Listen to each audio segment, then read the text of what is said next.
कैसी भी परिस्थिति हो, बाहरी या आंतरिक, उपासक को संतुष्ट रहना चाहिए। संतुष्टा एन केनवा,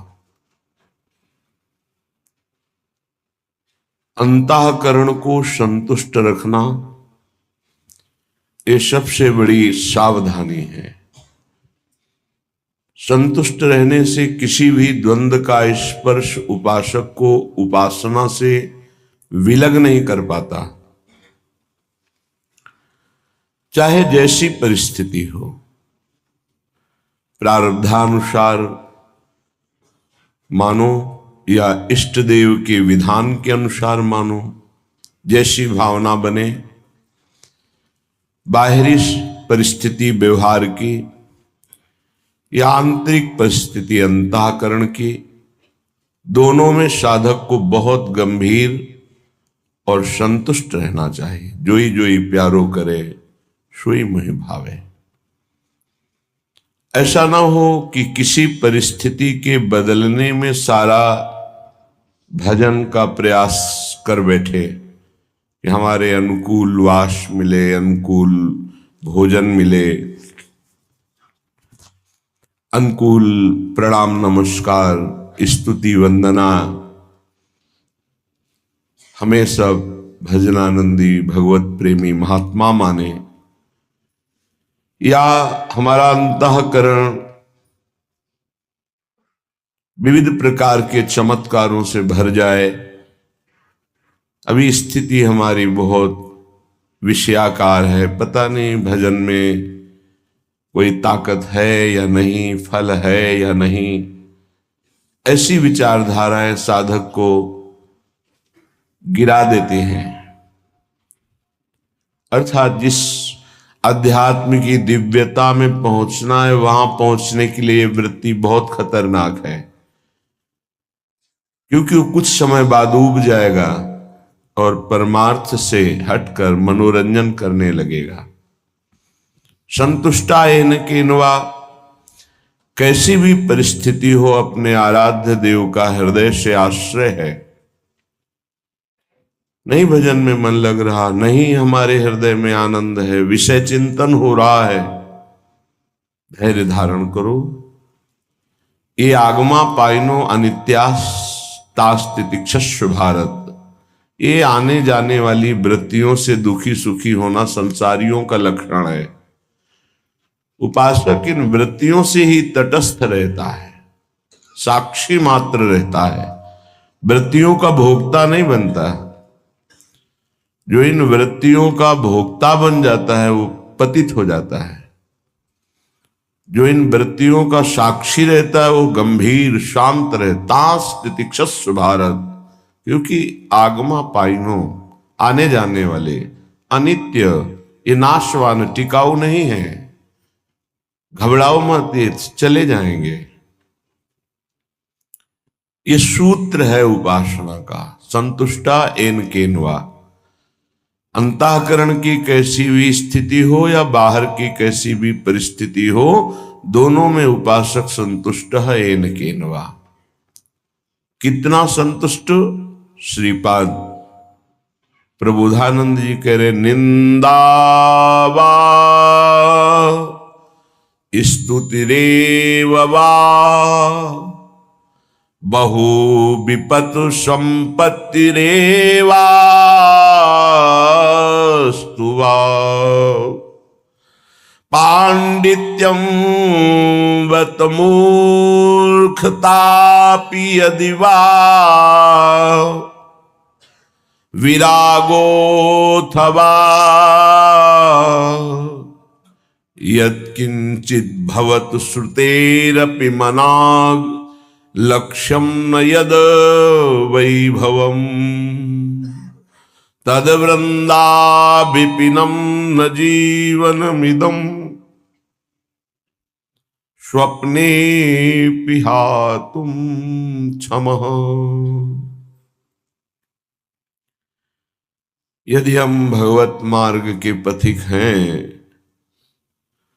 हमारी कोई निंदा करता है, सच्ची मानिए, बड़ी कृपा करता है। हमसे जो गलतियां हो गई हैं जन्म जन्मांतरों में, वर्तमान के जन्म में या पीछे के जन्म में, बिना कोई दंड भोगे उन वृत्तियों का वो निंदा करके नाश कर रहा है। कितना कृपालु है, हम जान नहीं पाते। हमारे हृदय में वो शब्द जाकर जलन पैदा करते हैं, हम उससे द्वेष कर बैठते हैं। नहीं, उपासक की ऐसी वृत्ति नहीं होती। निंदक नियरे राखिए आंगन कुटी छवाए।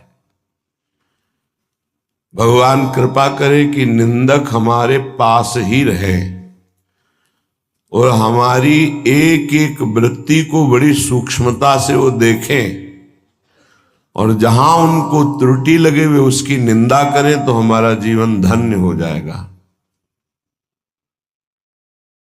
बिना किसी साबुन के, बिना किसी पानी के वो हमारे अंतःकरण को निर्मल कर देते हैं। निर्मल करे शोभाए। भगवान की कृपा मनाए जब अपनी निंदा हो, बस उसमें यह देखना है कि यदि वास्तविक जो निंदा की जा रही है वो दोष हमारे अंदर है,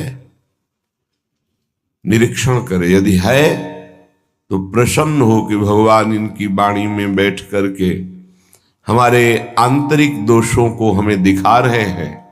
धन्यवाद, हम अपने इन दोषों का भगवत भजन के द्वारा नाश करेंगे। और आपको प्रणाम करते हैं कि जो हम नहीं देख पा रहे थे आपने देखा और वर्णन किया। यदि ऐसा नहीं है तो निश्चित समझो आपके प्रारब्ध का बिना भोगे वो नाश कर रहा है जो आपकी निंदा कर रहा है। और आपकी आध्यात्मिक उन्नति अवश्य होगी यदि विरोध न करे निंदक का। तो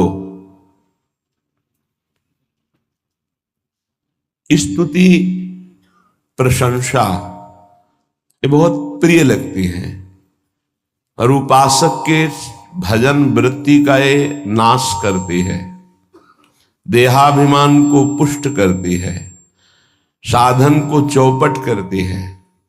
अगर कहीं अपने सामने अपनी कोई स्तुति करे, प्रशंसा करे, तो हृदय में बिल्कुल हर्ष नहीं होना चाहिए और बुरा मानना चाहिए कि ऐसा क्यों बोल रहा है। नहीं बोलना चाहिए, मैं इस योग्य नहीं हूं, मैं बहुत अधम हूं, ऐसा हृदय में चलना चाहिए। वो बाहर बोल रहा है उसकी बातें सुननी नहीं चाहिए, निंदा सुननी चाहिए।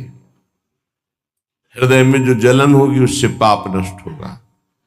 स्तुति यदि सुनी तो हर्ष होगा, पुण्य नष्ट होंगे, भजन वृत्ति क्षीण होगी, अहंकार पुष्ट होगा। इसीलिए सम्मानम कलयाति घोर गरलम, सम्मान स्तुति प्रशंसा को घोर विष समझे, तभी उपासना परिपक्व होती है। श्रीपाद कह रहे हैं बहुविपत संपत्ति रेवास्तुवा, बहुत तरह की विपत्ति घेर ले, शारीरिक मानसिक व्यवहारिक, बेपरवाह रहो। यदि आपके हृदय में नाम चल रहा है तो हरि स्मृति सर्व विपद विमोक्षणम, कोई भी विपत्ति आपका बाल बांका नहीं कर सकती, चाहे बाहरी हो, चाहे आंतरिक हो, चाहे शारीरिक हो। यदि भगवत स्मृति का तार चल रहा है तो सबसे बड़ी विपत्ति हनुमान जी महाराज भगवत विस्मरण को कह रहे हैं। का हनुमंत विपत्ति प्रभु सोई, जब तो सुमिरन भजन न होई। यदि प्रभु का सुमिरन भजन नहीं हो रहा तो फिर विपत्ति ही विपत्ति है। हरि स्मरण चल रहा है, प्रियालाल का स्मरण चल रहा है, कोई भी विपत्ति आपको कुछ भी नहीं बिगाड़ सकती, कोई भी दुख नहीं दे सकती यदि हरि स्मरण चल रहा है। खास बात समझिए।